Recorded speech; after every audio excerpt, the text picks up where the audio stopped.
بەناوی خوای گەورە سڵاوتان لێبێت بەڕێزان لە بەرنامە ئەمڕۆ سەر سەرەوە دەکەین بۆچی لە مانگی پیرۆزی ڕەمەزاندا هەندێک کەناڵی میدیایی بێڕێزی بەرامبەر بە ئیسلام و قورئان دەکەین قسە لە سەرەوە دەکەین کە بۆچی لە ماوەی 11 مانگی ڕابردوو هیچ شتێکیان نییە لەبارەی ئاینی پیرۆزی ئیسلام بەڵام لە مانگی ڕەمەزاندا کۆمەڵێک بابەت دەوروژێنن کە جۆرێک لە بێڕێزی و سوکایەتی تێدایە ئایا دەکرێت لە پێناو پەیداکردنی بینەر و لایەک بێڕێزی بە هاواڵەکان و بێڕێزی بە ئاینی پیرۆزی ئیسلام بکرێت و دەبێت خەڵک چۆن مامەڵە لەگەڵدا بکات ئایا کاتیەوە هاتووە خەڵک بایکۆتی ئەم کەناڵانە بکات یاخود لایک و کۆمنت و شێر بۆ ئەو کەناڵان نەنووسرێت چی بکرێت ئەم پرسانە لەگەڵ هەرێک لە بەڕێزان دکتۆر بەهادین ئەحمەد پسپۆڕی بواری میدیا و مامۆستای زانکۆ لە ستۆدیۆ هەروە لە هەڵەبجەشەوە دکتۆر عەبدوڕەحمان محەممەد عارف مامۆستای زانکۆ قسە لە سەرم پرسان دەکەین سوپاسی ئەم بەدەبوونتان دەکەین کاوتۆر بەخێر بێن سوپاسیان بەدەبوون دەکەم کە سەرەتا سەرنجی بەڕێز بزانم هۆکاری چییە کە ساڵانەوە دووبارە دەبێتەوە لە مانگی پیرۆزی ڕەمەزان کە تەنانەت شەیتانەکانیش دەبەسترێنەوە بەڵام دێک کەناڵ جۆرێک بە بەرنامەدادنین کە بێڕێزی تێدا بەرامبەر بە ئیسلام بەرامبەر بە قورئان گۆرانی بێژ دەکەن بە قورئان خوێن سەرنجی بەڕێز لە سەرەمەچی وەکو پسپۆڕێکی بواری میدیا بەناوی خوای گەورە میهرەبان سەرەتا دەستخۆشیتان لێ یەکەم بۆ میهمانی و هەڵبژاردنیەمتەوە لە گرنگ و هەنووکەیە لێرەوە سەڵاو و ڕێزم هەیە بۆ سەرجەم بینەرانی کەناڵی ئاسمانی پێیان و مانگی ڕەمەزان لە هەموو لایەک پیرۆز بێت هیوادارم مانگی قوبوڵبوونی پەرستش و دوعاکان بێتەوە مانگێک بێت بە خۆشی و بە ئارامی تێپەڕێت و بەرەو جەژن و بەرەو ساڵی نوێی کوردی و نەورۆز بڕین دیارە ئەم بابەتی کەناڵی میدیایی و ئەوانە دیارە میدیاش بۆ خۆی وەکو کاناڵێک دامەزراوەیەکی جەماوەری سیاسی و کۆمەڵایەتی ڕۆڵی گرنگی هەیە لە سەرجەمکایە و بوارەکانە بەتایبەت لە ئێستایە کە لە مانگی پیرۆزی ڕەمەزانین کە بەداخەوە کەناڵە کوردیەکان بەرنامەکانیان لە خزمەتی وشارکردنەوەی ئاینی خەڵک بواە و بە ئاخارێکا بواە کە ینی ڕێزیان لە ئادابە گشتەکان و لە ئاین و لە قورئان و لە هەستی موسڵمانان بگرتایە کە هەرێمی کوردستان زۆرینەی موسڵمانە بەڵام لەم کە تەوقیت و کاتەیە دیارە هۆکارەکەی ئەگەڕێتەوە بوو خەڵکانی ناحەزوقین لە دڵ بە ئیسلام خەڵکانێک کە ئەیانوێ گومان و دوودڵی دروستکەن و مسلمان و خەڵک سات بکەنەوە و دڵتەنگ و خەفەتبارن وەکو شەیتان کە لە حەدیث فەرمودەکان هاتووە بەوەی کە مزگەوتەکان سیخ ناخەوە جمەی دێ لە خەڵکی مسلمان و خەڵک ڕوو لە دینداری خواپەرستی ئەکات دیارە لەم کاتێ ئەوانیش بازاری فکری و سیاسیان لاوازە بێت وە دەست حەزی لە بازاری شێواوە لەم کاتێ ئەوانیش ئەیانوێت ئەو خەڵکانی کە تازە ڕویان کردووە لە ئاین دەرگای دڵیان کردوێتەوە و دەرگای مزگەوتەکان کراوەتەوە چەند خواپەرستی و دینداریەکەن لەم کاتە ئەیانوێت جەنگێکی دەرونی و جەنگێکی فکری و جەنگێکی میدیایی بەرپا بکەن بەڕاستی ئەم دیاردەیەکی زۆر خراپە لە میدیای کوردیا کە دەست پێدراوە بەتایبەت لە سۆشیال میدیا بەڵام لە دەستپێکی بەرنامەکەت باسی ئەوەت کرد کە بۆ ئەویانە بینەریان زیاد بێ و فۆڵۆیان زیاد بێ خەڵک ئەکرێت ئەم کەناڵانە بایکۆت کاوە دواتر جەماوەرە ئەوە بینەر و بیسەر و وەرگری کەناڵەکان و بەکاربەری تۆڕەکانیانە ئەکرێت جەماوەر بایکۆتیان بکات وە تەماشای ئەو کەناڵانە نەکاوە خۆی بە سەرقاڵ بکات بە بەرنامی بەسوود و لەولاشەوە حکوومەت بەڕاستی دام و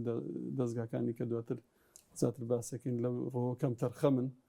من بەلامەوە سەیرە ینی ئازادی بۆ تەنیا بۆ خەڵکێکی ئازادی بۆ هەموو لایەک بۆ هەموو مرۆڤەکان نەک تەنیا بۆ خەڵکی بێدین و ئەوە کابرا ئازادە کەس ملی نەگرتەوە بە زۆر دینداری پێ بکات و بڵێ بە ڕۆژوو بۆ ئەوانە بەڵام لە سەرێتی بە یاسا بە دەستوری عێراقی بە یاسای هەرێم کە بە یاسای کاری ڕۆژنامە نووسی و میدیایی کە ڕێز لە ئاین و لە ئادابی گشتی و هەست و نەستی خەڵک بگرێتەوە بێ ڕێزی نەکات بەس ئەرکی میدیا چێ بەرامبەر بە ئاین بەتەبێت ئاینی پیرۆزی ئیسلام کە زۆرنی کۆمەڵگەیم ئاینی پیرۆزی ئیسلام بەرامبەر بە هاباڵەکان لە هەموو کاتێکداەوە بەتایبەت لە مانگی پیرۆزی ڕەمەزاندا میدیا بە دڵنیای و لە هەر وڵات و لە هەر سەردەمێک و لە هەر کۆمەڵگەیەک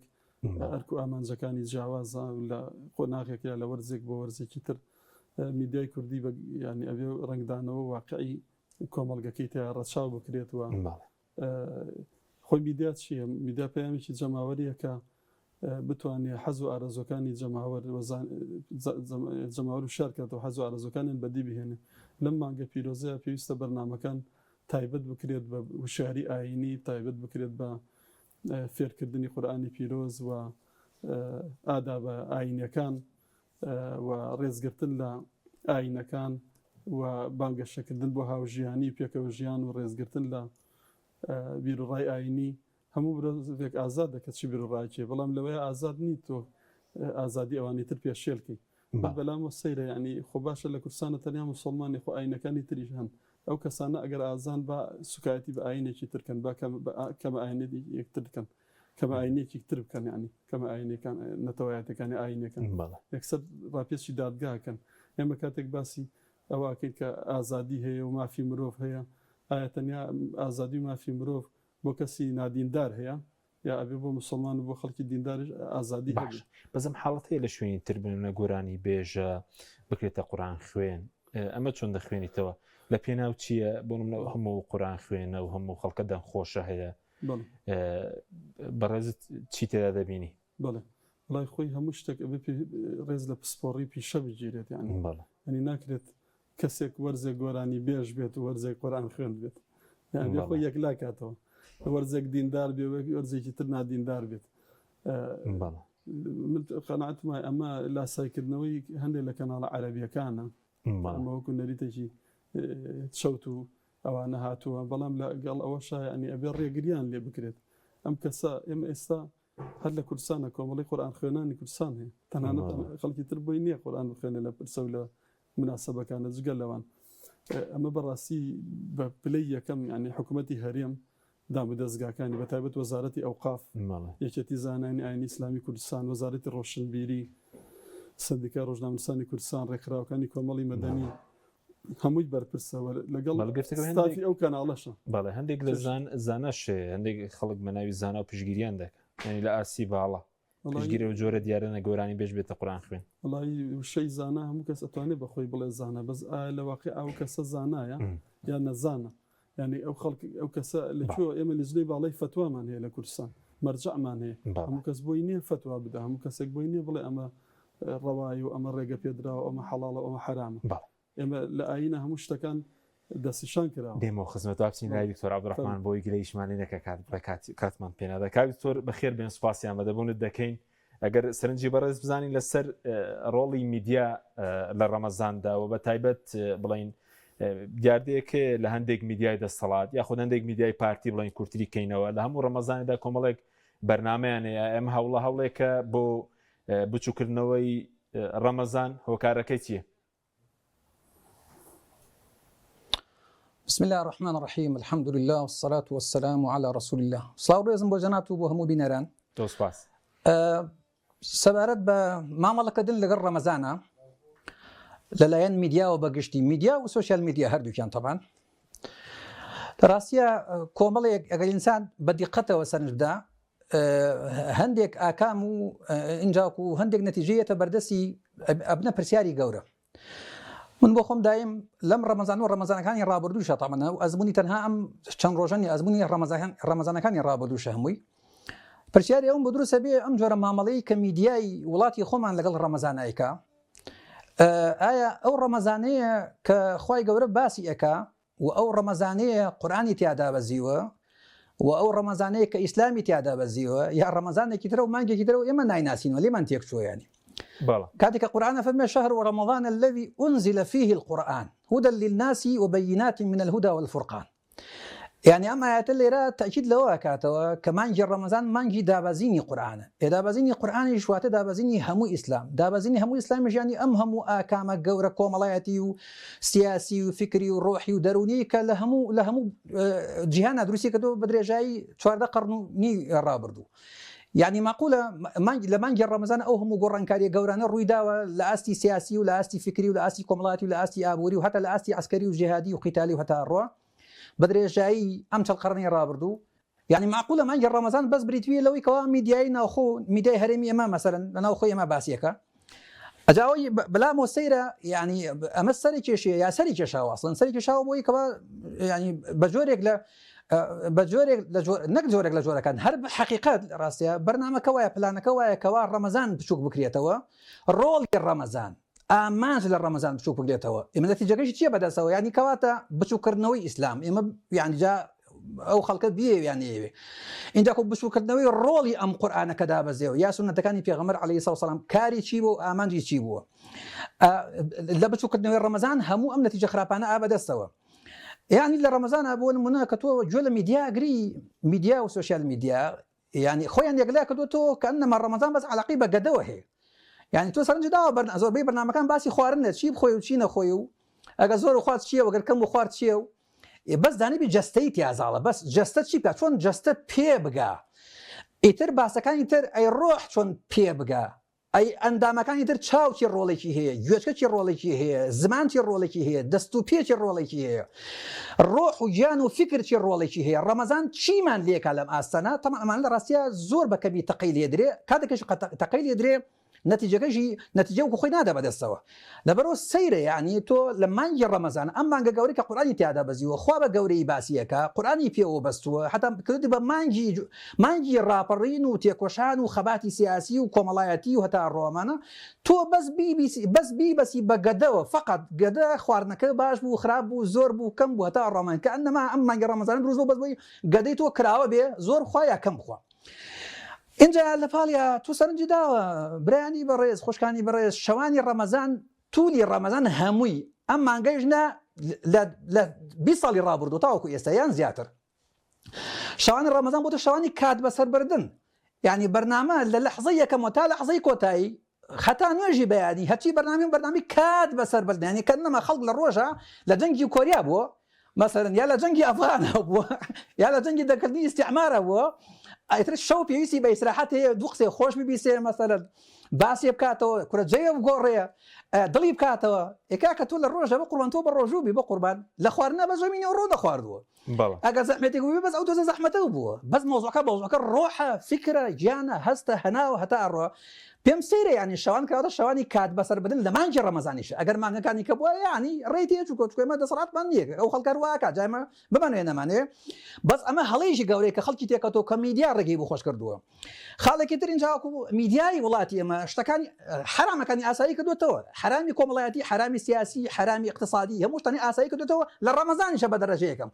یعنی چەندێ من و تۆ مسلمانە سەر ڕاستەکان لە حرام خۆمانە پارێزین شەو نییە مەوزوعەکەمان پێ زەربی سفرەکەنەوە کە ئەنەما یعنی ئەم مانگە ڕەمەزانە بۆ ئەوە هاتووە بە ڕۆژە بە ڕۆژووی بە شەویشە خۆ خاڵیکەیتەوە یعنی لە ڕۆژە تۆ حرامە نەکردووە ظاهر بەڵام بە شەوە بێ حرامەکان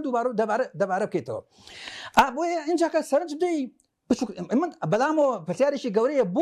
بۆ وا ئەکرێت کە ڕەمەزان بچووک بکرێتەوە ئیسلام بچووک بکرێتەوە قورئان بچووک بکرێتەوە کە ئەنەما هەندێک شتی لابەلاییە من دانشم تابعی سەو نمونەتان بۆ دێنمەوە بەس تەنها دووسێ نمونەی سەرەکی هەیە یا چەند نمونەیەکەیە ئێخەمە خزمەتان بۆ نمونە لە مانگی ڕەمەزانە باسی ئەوە کرێ کە ئایا شمشێر لە خۆدان ئەوە لە چووە سەرچاوی گرتووە وەرەکاک ئومەتی محەممەد عەلەیهی سەڵات وسەلام سەرقاڵکی بۆی شمشێر چۆن دەروێشتەکان لە خۆیان نێدەن ئەمە کەرامەتە ئەمە موعجیزەیە ئەمە باشە ئەمە خراپەوە یان خەتەنەی کچان کاکە لە دووسێ ڕۆژە جنابی مامۆستا تحدای خەڵکەکە کاڵێ لە ئایات و حەدیثانی ئەوانە کاکە مەشغوڵی خەڵکیان مەشغوڵ کردووە بە مەسەلەی خەتەری کچانەوە لە مانگی ڕەمەزانە باسی مارەبڕینی کچانە مەسەرەن دەنگی ئافرەتان مەسەرەن عەورەتە عەورەت نییە لە قەبر و قیامەتە بە کوردی جواب بدەیت یا بە ئینگلیزی یا بە عەربی جواب بدەیتەوە ڕەمەزان واجبە یا سونەتە میدیا و سوسیال میدیا ئەم مەجموعە باسانە و هاوێنەکانی ئەمانەمان بۆ لێکنەوە ئەومان لێکەنە ئەسڵەن یاین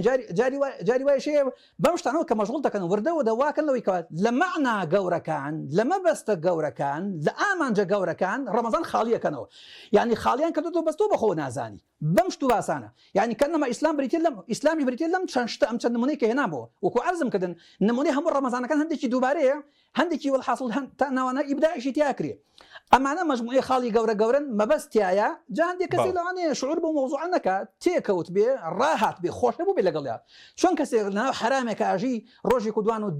دوای 10 ساڵ یێتەوە هۆشی خۆی کە لە حرامش کردو ماوەی 10 ساڵ پێوە سەقاڵە کاری میدیایش ئەوەیە تۆ کەیتە ناو هەڵەوپەڵەیەکە و کەنەما ئیشێکی باشەکەی هەندێک هەیە احتیمالە ئاگای لە خۆی نەبێ لە مەوزوع حاڵی نەبێ بەس لە ڕاستیە لە واقعەیە کە تۆ ناو هەڵەیەکی گەورەوە ڕەمەزان بچووکەکەنەوە لە ڕێگەی بچووکردنەوەی ڕەمەزان و ئیسلامیش و قورئان بچووکەکەن بەس ئایا ئەمە تاچووە ڕاستەرێک لێیان نا ئێمە دڵنیاوە ناگەدەن نەتیجە بەڵام هەندێک خەڵکێ زەرەی لێکە لە ئیمانیا لە تێگەشتنیە لە حاڵیبوونیان لە هەڵسوکەوتە اینجا کو دوای ئەوش میدیا لای ئێمە ڕەشە بێتەوە بچووکە بێتەوە بەعکسەوە ینی ئەو خەڵکەی کە عاقڵانە بیر لە مەسەلەیە کاتەوە میدیای لا بچووکە بێتەوە زەربی سفرە بێتەوە ئەبێتە ئەسڵەن دڵکردبەیە بۆ دروستێ بێ گومانی بۆ دروستە میدیا لە چۆ تەوجیهکرێت چێ پێڵێ وا بکات سەبارەت بە ڕەمەزان و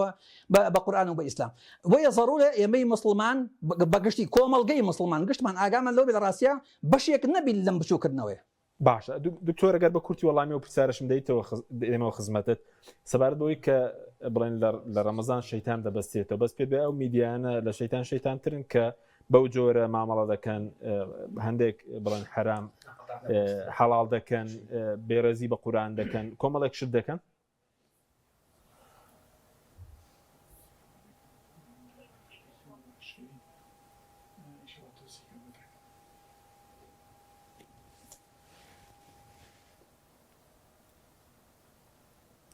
کاکتۆر گوێ لێ ئێمە بوو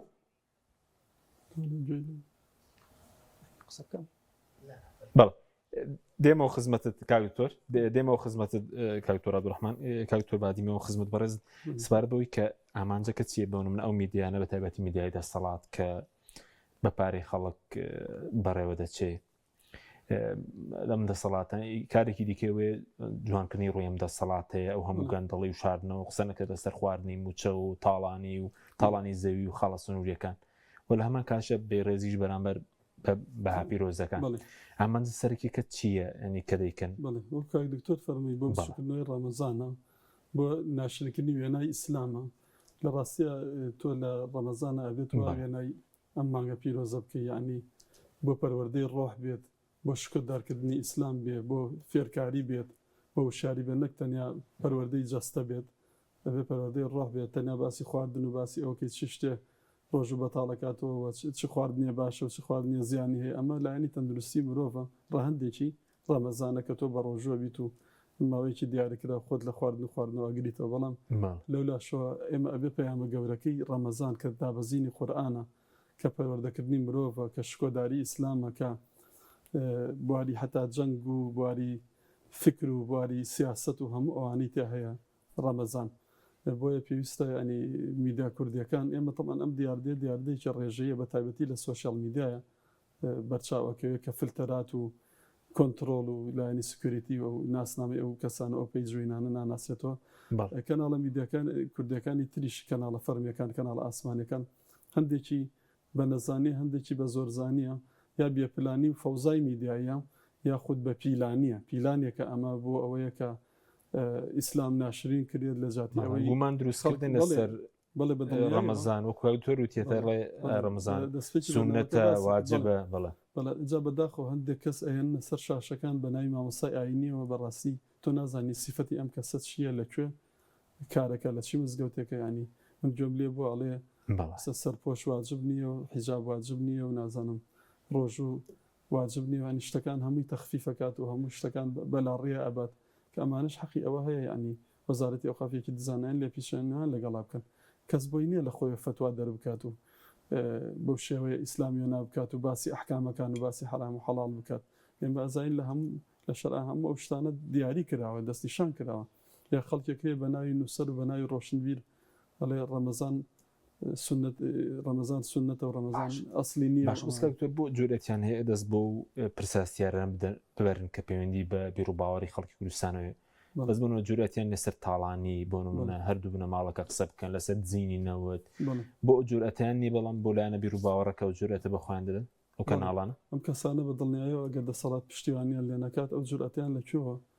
سەرچاوی گرتووە بۆ ناتوانن باسی ئەو دۆسیانە بکەن یا بۆ ناتوان باسی ئاینەکانی تر باسی کەمینە ئاینەکانی تر بکەن تەنیا بۆ ئەوان ماف و ئازادی هەیە کە بەو شێوەیە سوکایەتی بکەن بە مسلمان و لە مانگە پیرۆزەیە ئەمە داردێکی ترسناک و خەتەرناکە بۆ دەرەوە بۆ کۆمەڵگەی دەرەوە بۆ ڕای گشتی ینی هەرێمایەتی و نێودەوڵەتی کە وێنای کورد و دینداری کورد و خواپەرستی کورد و کرێکە کورد بە مزگەوت و بە میحراب و بە مەلا و بە دینداری ناسراوە بەڕاستی وڵاتی نوێژە بەردەنوێژە کوردستان بەوە ناسراوە ئێستا بین ینی ئەمە میدای چەندێک میدایەک ئاوە چاواشە بکەن چاواشەکاری بکەن و مسلمانانی کوردستان وێنا بکەن کە بەو شێوەیە تەمان خەڵ لە میدیاکانەوە ئێمە ئەبینێت ئێمە بۆ شێوەیە ڕێز لە ڕەمەزانەگرین بەڵام خۆشبەختانە لە بەرامبەر ئەوەشە کۆمەڵە کەناڵی ئاینی کەناڵی ئیسلامی کەناڵی ملتەزیم و کەناڵی ئامانزدار و پەیامدار و بە پلان و بە استراتیژ هەیە کە خزمەتی باش ئەەکەن لە کەناڵ ئاسمانەکان لە سوشەل میدیا لە ئێزگەکان بەڕاستی یان کۆمەڵێک ئێزگەی تایبەتمەندمان هەیە کۆمەڵێک تەلەڤیزیۆنی کەناڵی تایبەتمەندمان هەیە کە تەنیا تایبەتە بە هوشیاری ئاینی کە قورئان و فەرمودەی پێغەمبەر دوورخوای لێبێەوە وتاری ئاینی مامۆساکان پەیامەکانیان یاهێنرێنە ستۆدیۆ پەخش و بڵاو ئەکرێتەوە ینی شتەکە بە شێوەیەکی ڕەهان نیە بەڵام خەریکە بێتە دیاردەیەکی خراپ بەڕاستی حکوومەت زۆر لەوە بەرپرسە من پێشتریش ئاماژەم پێکرد ینی ئایا ئەرک و کاری وەزارەتی ئەوقاف چییە باشە بۆ مامۆسایکی ئاینی ئەگەر تۆزێک پێی خواردانە یا قسەیەک شتێکی دەسەڵات بکە ئەکسەر ئەڵێن ئەمە پێشەرکردنی ئازادی بەرامبەر و ئەوانەیە و بینیمان لە ماوەی پێشوە ئەی باشە ئەی پێچەوانەکەی بۆچی ئەی ئەو کەسانی کە دژایەتی ئاین ئەەکەن و بە ڕۆژی ڕووناک و بە شەو بە ڕۆژ سوکایەتی بە ئیسلام و سوکایەتی بە قورئان و سوکایەتی بە پیرۆزەکان ئەەکەن و بە مانگی پیرۆزی ڕەمەزانە ئەو زنجیرانە بڵاوەکەن و زنجیری دۆبلاشکرا و شتی ناجۆر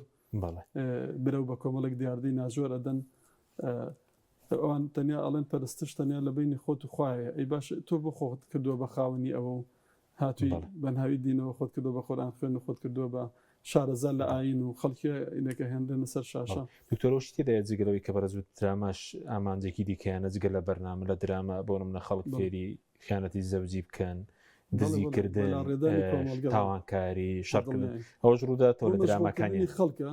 یاخود هەر ئەوەیە فەوزایەکی میدیایی بۆ کات سەربردن و پڕکردنەوەی کاتە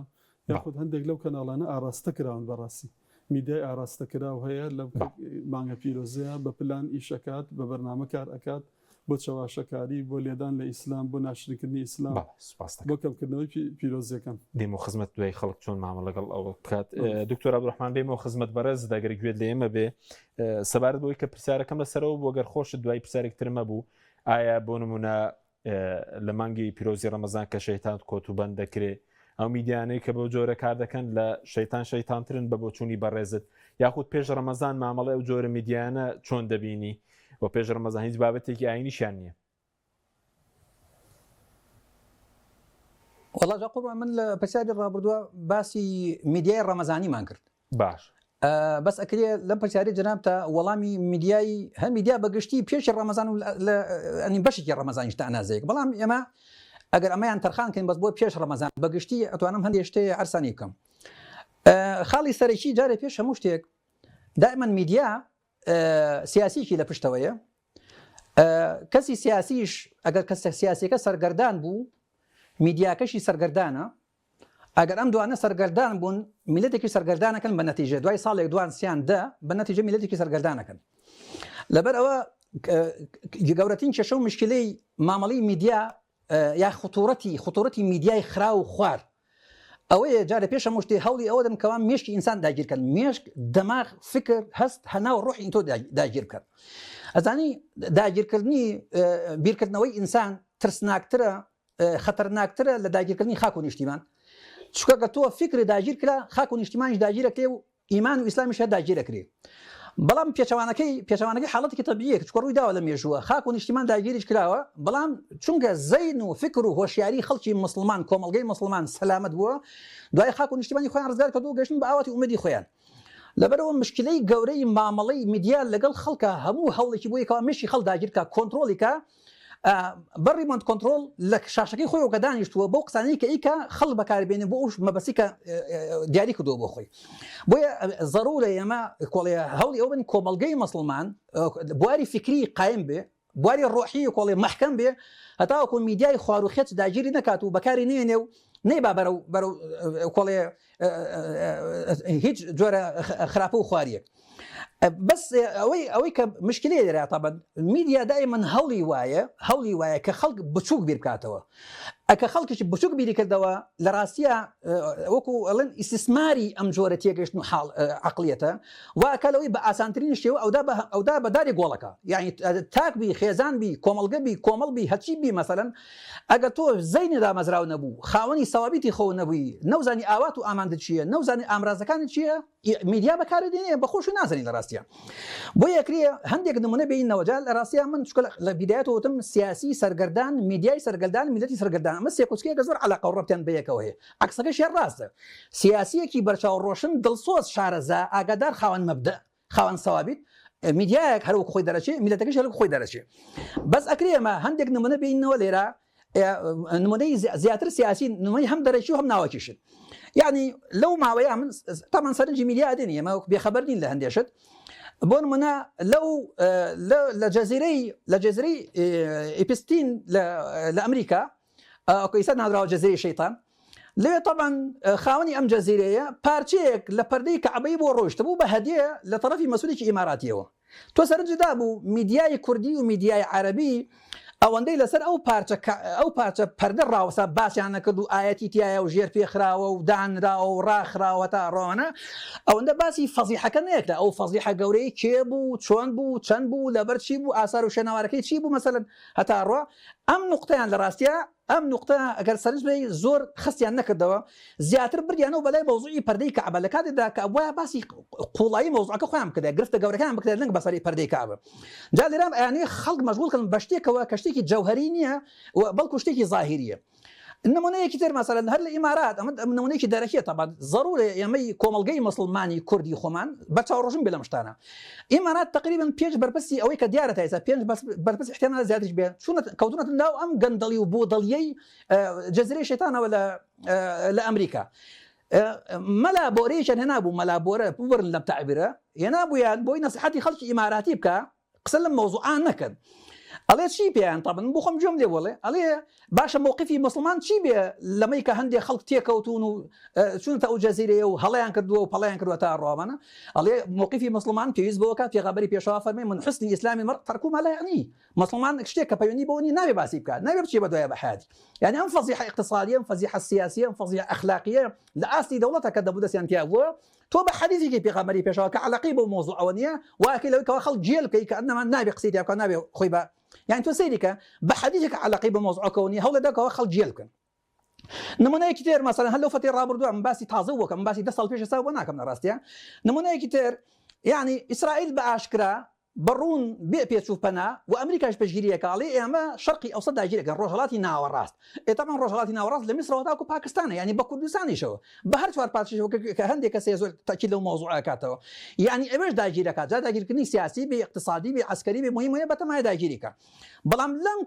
لم كاتا هندك نخبه هي لرجي هندك ميديا والي سركوتو ترين ازمودي امناوتي ازموني اسرائيليه باش اسرائيل بتما داجيرك درت عن داجيرك ايه تو بني بخاوني هيك يعني شي لي ازمونك سركوتو ميدياش ام موضوع ازقاكاته كانما هيشتغل اراني الا او نقطه ابن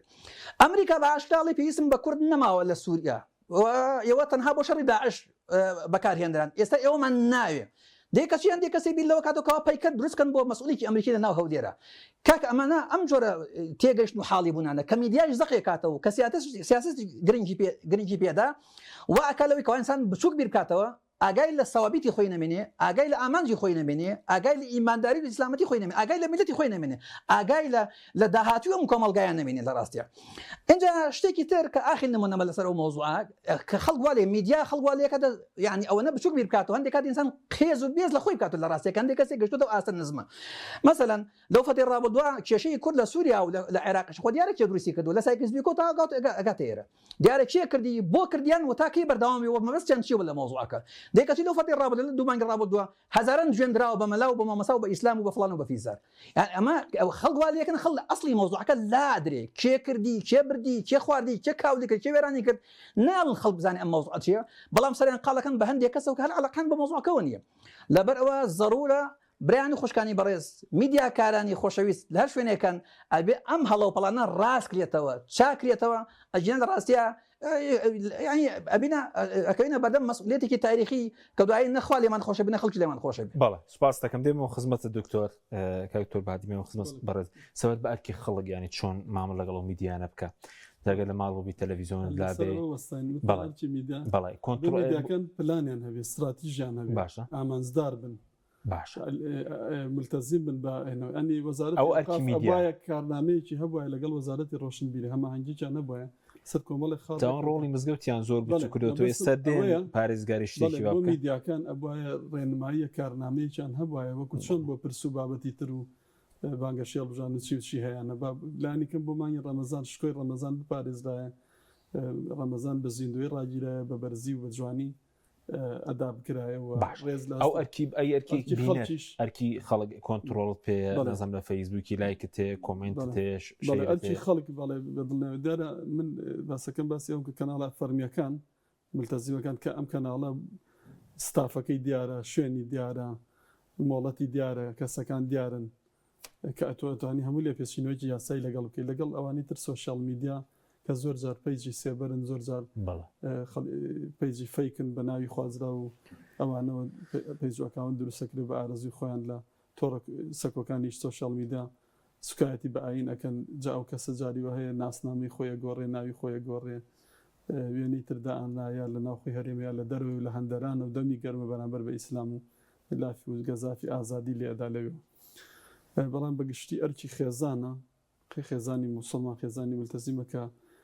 فلتەری ئەلامی هەبێت نەیەڵێت مناڵەکانی ماڵەوەی یعنی خێزان و کەسوکاری سەیری هەموو کەناڵێک بکەن و ئەتوانن پێکەوە دانیشن تەماشای بەرنامی بە سوود بکەن و کاتەکانی خۆیاندا بەش بکەن و زیاتر ئەم مانگە بە گەوری بە زیندوی ڕابگرن و شەوانی قەدرکە ئیشەڵا بەرەوەهاچین دو هەفتەی تر ینی بەرزڕابیەوە ئەرکی بینەر لای خۆی ئەو شەوانە بکات باشە بەس بینەر لای خۆی ئێستا تۆ بەرنمەیەکە کۆنتترۆلەکە لای خۆتە اینجا لە فەیسبوک ئەو بابەتانە بڵاو دەکرێتەوە پێ دوایە دەبێت کۆمنتیان بۆ نەنووسێ لایکیان بۆ نەنووسێ بۆ هیچ کاتاوان کۆمنتیان بۆ بنووسی ئەکتیڤتر دەبێت لایکیان بکەی حەز دەکەنەوەنەوە کۆمنتی زۆریان بۆ ڕازا گەرجنی و بێت چی بووی بەس ئەکتیڤ بن بەڵێ ئەکرێت بایکۆت کرێن وکرێن ڕیپۆرتیان لێ بدرێت لێ پێچینەوەی یاساییان لەگەڵا بکرێت خۆ یاسای خراپەکارێنانی ئامێرەکانی پەیوەندی هەیە وسمارکە لای خەڵک لای خۆیەتی وایە بەڵێ خەڵک هەموو کەسێک ئەتوانێت کۆنتترۆلی خێزان و ماڵ و مناڵی خۆی کۆنتترۆلی میدیاکە بەدەست خۆەتی کەناڵەکە هەتا لە فەیسبووکیش ئەوە لایکە وایە نابێ لایکەوانە بکرێ کۆمنتیا بۆ بنووسێ شاری خێزان زۆر گرنگە و ئەکرێت لە ڕێی میدیاشەوە ئەو هوشیاریە بدرێ بە خەڵکە ئێمە ئێستا بەشێک لە ئەرکوب پەیامەکەمان ئەوەیە لەم بەرنمەیەکە خەڵکی با تەماشای نەکە خەڵکی ڕیپۆرتی بکات خەڵکی بایکۆتی بکات ئێستاش پێ و دکتۆرە لایکی نکات کۆمنتی بۆ نەبێتە شێری نکات بڵاوی کاتەوە ببێتە بڵندگۆی و جارێکی تر پەیامەکەی بڵاو کاتەوە وانەیە بینێرە بۆ خەڵکی تر و تاجی بکرێت و چی بکرێت ئەوانە هەمووی ئەکرێت ئەو خزمەت گوزارێنی ئینتەرنێت بەکاربهێنرێت بۆ کەمکردنەوە بچووکردنەوەی ئەو سایتانە و کەمکردنەوەی ئاستی ژەماوەریان تا حەدی داخستنیان بەڵێ لەولا ئێستا بۆ منەوە شەیەکە تۆر بەبوونی ڕەمەزانەوە دەڵێ کۆمنت بنووسە ئۆتۆمبیلت بۆ دەردەچێت ینی لەسەر بوجێ خەڵک بەڕێوە دەچن بەس بۆی کەناڵەکان ئەکتیڤ بێ دوجار گەرەوان ئەکتیڤ بوون گەندەڵکارت لێ دەکەنە پاڵاون وایە ئەو هەموو گەندەڵێ دەشارنەوە ڕوویم دەسەڵاتە سوی دەکەنەوە خۆی ئەم کەسێتی ئەلکترۆنیانە زۆر کێشەیە ینی خەڵکانێک هەیە کە کراون بە ڕەخەم و کراون بە شتی گەورە و لە ناوەڕۆکە پوچن یا پەیامەکە هیچی تا بەسەر نییە بەڵام بە ئامانجێکی بازرگانی یاخود بۆی فۆڵۆی زاد بێ یاخود بۆ ئەوەی ئاستی جەماوەری بەرز بێتەوە ئەو جۆرە فڕۆفێڵانە یاخود دیاری و خەڵات و چی داهانات بۆ ئەوەی خەڵکی خاڵێک دابنە یا کۆمنتێک بنووسە ئەوە ناوتەچێتی تر پشکەوە یا ئەوت بۆکری ئەوە بۆکرد ئەمانە هەمووی کۆمەڵی قسەی زەردوسورن بێ خەڵکی موسڵمان متەزیم زۆر لەو گەورەتر بێت زۆر لەوە هوشیارتر بێت بۆ قسانە هەڵخەڵاتی ئەمڕۆ دنیای تەکنەلۆژیایە خەڵکی هەمووی خوێندەوارە هوشیارە ئەبێ هوشیاری بەکارهێنانی تەکنەلۆژیاش بزانێ و لێکەوتەکانی بزانێەوە کار لێکەکانی بزانێتەوە بزانێ ئامانج و ئاقاری ئەو پەیامانە چین و چی لە پشتی ئەو پەیامانەوەیە چ ئەجەندایەک ئەم کەناڵ و ئەم پەیام ئاڕاستاکات باش بەزەوەی کە بەرە زووتر کۆمەڵی کەناڵی ئیسلامی هەیە لە کوردستان کەناڵی ئاسمانیە سوشەل میدیایە ڕادیۆیە لە تۆڕە کۆمەڵایەتەکان چەندە خەڵک گرینگە یارمەتی دەری ئەوانە بێ ئەنی ئەگەر بە لایکێک بێ بە کۆمنتێک بێ یعنی ئەوانە بەهێز بکرێن کە بەرنامەی جوانیان هەیە کە پەروەدەر لە خۆ دەگرێت پاراستنی خێزان مەسەلەی عیرفان و ڕۆحێت ئەوانە چەندە گرنگە خەڵک مامەڵەیەک بەلایکێک بێ بە کۆمنتێک بێ و کەناڵانە بە قووەت بکرێن ئەم کەناڵانە بەڕاستی ڕۆلی بەرچاویان هەبوو بە تایبەتی لە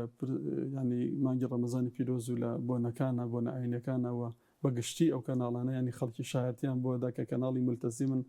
کەناڵێکن کە کار لەسەر بەها جوانەکانی کۆمەڵگی کوردەواری ئەکەن کە زۆربەی ئەو بەهایانش لە ئاینی پیرۆزی ئیسلامە وەرگیراوە و خەڵک ئەبێ هوشیار بێت دەستگیرۆی مادی و معنەویان بکات لە ڕووی تەکنەلۆژیشەوە هەر ئەتوانن هاوکار بن بە کۆمیل بە لایک بە شێر بە زیندوکردنەوەی پەیامەکانیان دووبارە ناردنەوەیان دابەزاندنیان لە گروپەکان لە ئاکاونتی خۆیان و نووسینی پەیامی جوان بۆیان و دەستخۆشی و سپاس لانیکەم خۆەوە ئەتوانن بکرێت بەڵام ئترم چێبڕچەیە ئەم هینە هەر هەبوو هەر هەیە و شتێکی ئازەلیە لە نێوانی ڕاست و ناڕاست و حەق و ناحەقە تر خەڵکیش بۆ خۆی اختیار و ئیرادی هەیە کامی هەڵەبژێرێ بەڵام پێم وایە خەڵکی هەرێمی کوردستان هوشیارن ئاگادارن بە شێوەیەکی ڕەهاناڵن بەڵام زۆرینەی خەڵک هوشیار و ئاگادار ئەزانێت کە ئەم پەیامانە ئەم کەناڵانە چه خاوەنێتی وەچی ئاراستەیانەکە وەچیە بەرنامەیان بۆ داڕێژەوە بە چ ئاقار و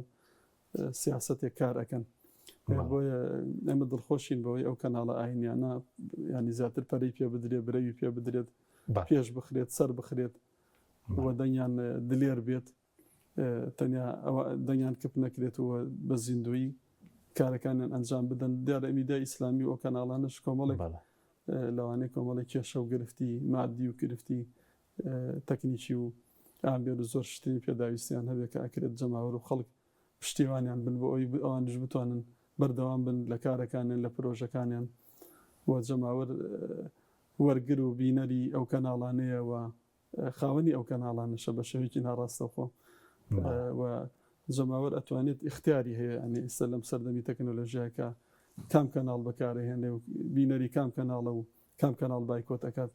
بەڵام کاتی ئەوە هاتووە بەڕاستی کە جەماوەریش بایکۆتی ئەو کەناڵانە بکەن و هوشیارتر بن لەوەی کە ئەو کەناڵانە فێڵیان لێ بکەن و بەرلاڕیانە بن و شەواشەیان بکەن و هەوڵ بدەن ئەوانیش دەستباری کەناڵە میدیایەکان بن لە ڕێگەی خۆیانەوە پیجە ئەکاونتە هەر شتێکیان هەیە ئەم مانگە بە زیندوی و بە بەرزی و بە شکۆداری ڕابگرن بەس چەندە گرینگە مامۆستانی ئاینی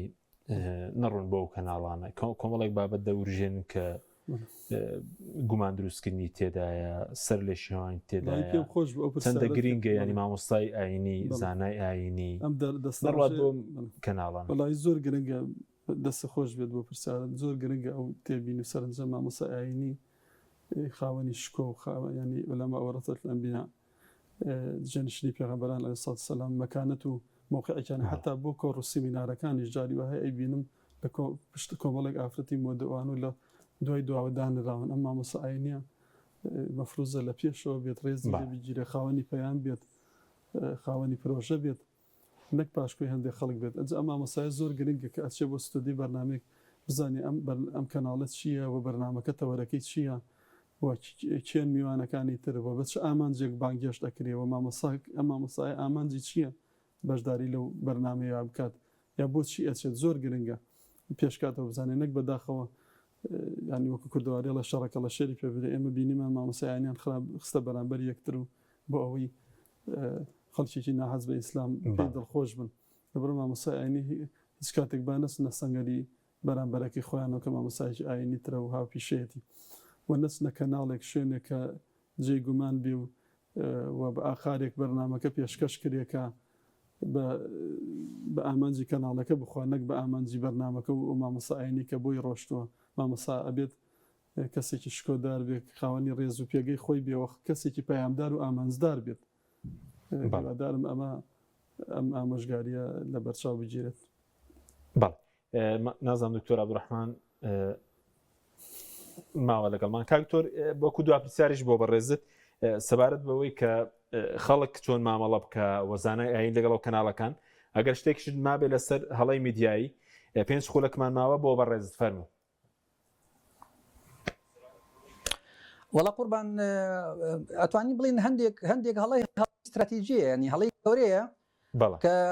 میدیا کردووی تامان ئەم مانگود و ماگەنیە ئەتوانم بڵم لە 20 ساڵی ڕابردووایە ئەو دەی کە متابعەمان کردووە گوێمان گرتووە لە میدیا مجموعی هەڵەی گەورەیان کردو ئەکەی هەندێکیان بە خێرایی بخوێنەوە و کوڵی تعلیقێکی خێرایی سەر بدەین. خاڵی یەکەم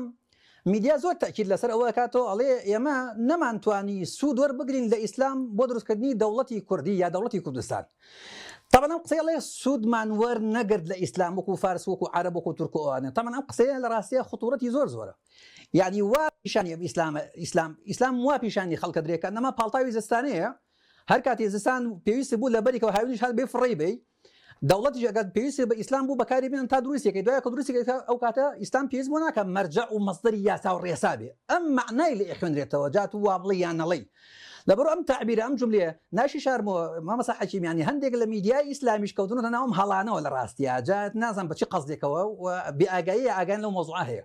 لەبەرۆمە هەڵەیەکی گەورەیە تۆ نابی وڵێ بڵێ کاکە ئێمە ئیسلاممان قبوڵ نەکۆی کە ئیسفادەی لێ بکەین ئیسلاممان قبوڵە و کەیکەین بە ئابرازی شۆڕش ئامرازی خەبات تێکۆشان گەڕانەوەی مافەکانمان دروستکردنی دەوڵەت دوایشەکەین بە مەرجە و یاسا و ڕێسا خاڵێکی تری هەڵێکی ترەوەی کەوا ئەڵێن کێشەی نەتەوەییمان هەیە نەک کێشەی ئاینی ئەمە لە ڕاستیەوە قسەیەکی زۆر خراپە یان چی ینی کەوا باسی هە خەباتێکی سیاسی و ڕاپەڕینێک و شۆڕشێک و تێکۆشانێک و گەڕانەوەی مافی خەڵکەی نابێ باسی دینی تیا بکەی نابێ باسی ئیسلامی تیا بکەی نابێ باسی چاک و خراپی تاکەی بە منزورە دینی و منزورە ئیسلامیەکە ینی کەواتە تۆ هەل لە ڕێوە کاتێک ئەم خەباتەکەی خۆ دارنا لە دینداریەکە دەمڕاستەکانی خۆت ئەوەی کە دەمڕاستی توێ لە مەجالە سیاسیەکە لە مەوزوعی دینداریەکە بەتاوەتی داڕنا اینجا و کەئەنەما هیچ ڕەبتێک لەگەڵ دینداریان نییە لەبەرەوە لە ڕاستی تۆ گەر باسی کێشەیەکی ئێمە لە ڕاستی کێشەی نەتەوەیشمان هەیە و کێشەی دینیشمان هەیە ئەبێت ئاوا بڵێ ڕاستی ئەگەر تۆ منتیق بەکاردێنی نەک بڵێ کێشەی ئاینیمان یانی کە ئەنەما ئەگەر خەڵکیش هەمووی کافر بێ بۆ نمونە خوا نەخواستە خەڵک هەمووی کافر ببێ هەمووی منافق بێت تو هیچ کێشەیەکت نییە بۆ چکە تۆ کێشەی نەتەوەیت هەیە لەبەر لە ڕاستیە ئەم جملەیە کە میدیای گشتی بەکاری دێنەوە هەندێک کاتیشەیە لە ڕاستیە میدیای ئیسلامیەکان جملە بۆ کە بەکارهێناوە هەڵەیەکی استراتیژیای بێ ڕاست بکرێتەوە خاڵی سیام کاتێک کە تاکید لەوە کە دەڵێن ئیسلامی کوردی یعنی کە ئیسلامێکی کوردی یا ئیسلامێکی کوردەواریمان هەیە ئەم تعبیرش هەڵەیە هەڵەیەکی سیاسی تایە هەڵەیەکی کۆمەڵایەتی تایە حتا هەڵەیەکی فقهی و فتوایی تایە کاکە من دەزانم برا عقلم پێشکێ زانم مەسەلەی فقه و فتوا بەپێی گۆڕانی زەمان و مەکان و حاڵ و ئەوانە هەندێک فقه و فتوا ئەگۆڕێ بەڵام ئیسلام هەر ئیسلامە ئیسلامی عەرەبی و ئیسلامی کوردی و ئیسلامی تووشی ئەوانە نییە نابێتەوە لە مشکی خەڵکا زەرعی بێ کە نەما زیاتر لە ئیسلامێکە گەر وابێ زیاتر لە پێغەمبەرێکیشەیە زیاتر لە محەممەدێکیشەیە نەعوذ بالله سەرێکیش بۆشی تر لە ڕاستیە خاڵێکی تر ئەوەیە کە ینی جەنگی دەرونی میدیای ناو وڵاتی خۆمان لە ماوەی 20 ساڵ ڕابردوویان زیاترە لە ڕاستیە مەسەلەی جەنگی دەرونی لەگەڵ خەڵکە لەگەڵ میلەتە هەر بوونە مەسەلەی موچە لە مەسەلەی موچە لە ساڵی 2014 هەتا ئێستا باسی موچەکێ شەو ڕۆژ یەک ڕۆژ یەک کەناڵ موچەیان نەکرێ کاکە کە دەرونی بابە خەڵتوشی سیل و سەرەتان بوو خەڵتوشی ئەنواع نەخۆشی بووە بۆ ئەم نەخۆشی دەرونی کە دروست بە لە وڵاتی ئێمە کە ژمارەی وکۆڵن زۆرە باشە هەندێکی لە ڕاستیە بەشێکی زۆری علاقەی بە مەسەلەی موچە و موچەکاریەوە هەیە تۆ سعاتی یەکەم شتێک لە سعاتی دوم شتێکی کە لە سەبارەت بە موچە خەڵتوشی بێزاری بوو بە معنای کەلیمە اینجا دوایە فوکردن هەندێک کەسێکەوە یعنی هەندێک کەسێ من لە میدیا نەیشی بین مشکێشە و مشکلەیەکم نییە نەیناسم کێشە و مشکلەیەکم نییە کە ئیشی بینم هیچ زیان ناکات نە عیلمم زیاکە نە ئەخلاقم زیاکە نە فکرم زیاکە نە عەقڵێتم زیاکە بۆ ئەم جۆرە کەسانە فوی تێکرێ خاڵێکی تر پۆشینی کاری هەندێک ستەمکار بەناوی هەندێک کاری خێریە و کارێکی خێرەکە هەچ اینجا ئەیکەتە هۆکاری پۆشینی هەموو خراپەکارەکانی تر ئەمە پێڵم جەنگی دەرونی میدیای ناوخۆی هەرێم لەگەڵ میلەتی ئێمە جەنگی دەرونیەکە بەراجا پێویستە خەڵک لەمە ببێتەوە هۆش مشکلەیە بکرێ خاڵێکی تر سەدان جار گوێم لێ بە سەدان جار ئەڵێن کاکە ئیسلامی ڕابردوو ئیسلامی بێخود و ئیسلامی نالی و ئیسلامی مەحوی و ئیسلامی مەلاکەروی مدەڕیس و هەتا ڕەوامانە ئێمەم ئیسلاممان دەوێت زۆر باشە الحەمدولله بەس خوا ئاگادارە هەر ئەوانەی ئەڵێن ئیسلامی مەحوی و نالیمان دەوێت محوی نالی زیندوی بێتەوە گاڵتە بە جلو بەرگەکانیەکە وەکو باشە و کاکە وەرە وەکو محوی نالی تەقوا هەبێ دینداری هەبێ لە خوا بتەسە حەڵاڵ و حرامێ هەبێ پێغەمبەر و خۆش بێ ئیسلام و خۆش بێ دینی خۆش بێ میلەتی خۆ خۆش بێ وەکو ئەوانەکەی نایکەی کاکە بەس تۆ تێبکەی بە حوجە بەسەر بنەوە هەشەڕم پێ بفرۆچی بڵێ کاکە تۆ واکەی وا ناکەی ئەجینا ڕاستیە ئەمەش دیسانەوە میدیا کە ئەم شتە دووبارە دەبارێکاتەوە لە ڕاستیە زۆرینیان ڕاست ناکەن لە مۆزوعە خاڵێکی ترەوەی کە بەکاڵاکردنی ئافرەتێتە بەکاڵاکردن دیارە لە هەموو مەجالەکانە نقطەیەکی تر هێنانی کولتوری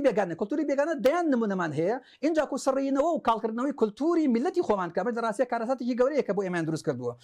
خاڵی کۆتاییمەوەیەکەوە پشتگوێخستی پیاوانی گەورەی وڵاتە پیاوانی لە مەجالی فکرە لە مەجالی سیاسەتە لە مەجالی تەجربە لە مەجالی عیلمە زۆرێک لە پیاوانی گەورەی ئەم وڵاتی ئێمە هەیە لە ڕاستیە پشتگوێ خراوە میدیا ئەسڵ حسابی بۆ ناکە مقابلەی ناکە گرنگی پێ نادەن دوای مردن ئەگەر خەبەرێک بەش لە شوێنێکا بیخوێندنەوە یاگە تەعزیەیەکی شیوەیەکی بۆ بێڕ فرمێسکی تیمساحی بۆ بجێڕ